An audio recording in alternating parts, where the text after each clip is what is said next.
Okay, so we're just going to take a stroll down Watergate Walk, and there's a real survivor from old London down here.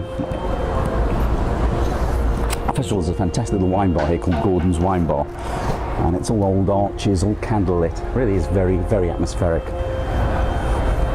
Albeit after a few bottles of wine, then there's a danger you might bang your head on the low ceilings. Just look how dark and gloomy that is. Yeah.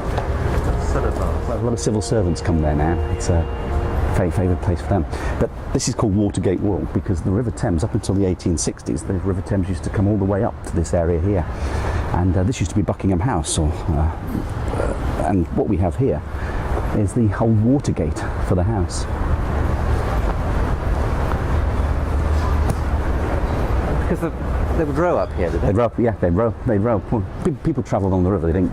No self-respecting person went by road. They go up and down on the river because it was safer. The roads were too congested, too dangerous. But what's interesting is they've still got the old boat rings on the wall there. So if you look down there where the locks are, that's where they bring the barges and the boats up and they tether them onto there. And then the passengers could hop out and just come up these steps here into the grounds.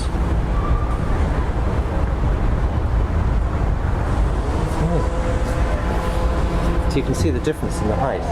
Yeah, so you can, and if you think the Thames is right out where that tree is now, that's where the Thames is today. So if you think about it, the man responsible for all that was Sir Joseph Bazalgette.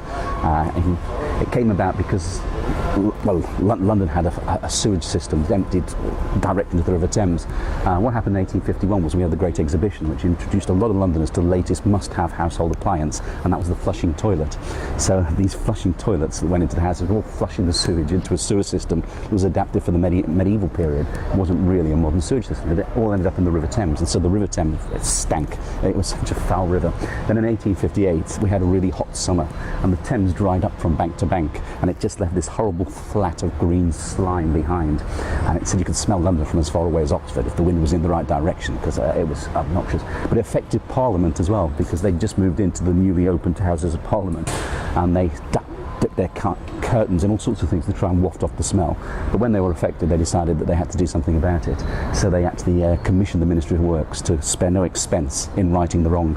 And so Sir Joseph Bazalgette created the sewer network.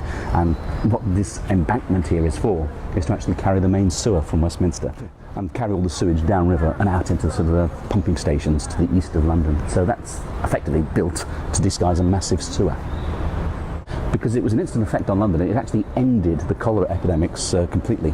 And for the first time, people could actually stand on the banks of the River Thames and not smell their own shit as it came off the river. So it was all due to the sewage?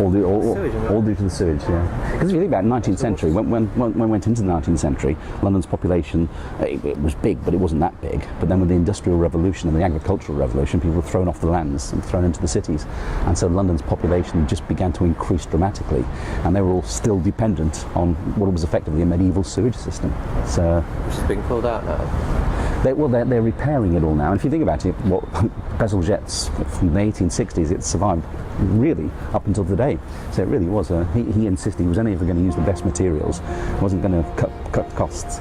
So, and it's a mark of respect to him that it actually has survived. It's only now is it starting to fall apart, and that's why we're having again traffic jams with people replacing the Victorian sewers and water supplies. But anyway, there's the old Watergate from a bygone age in London.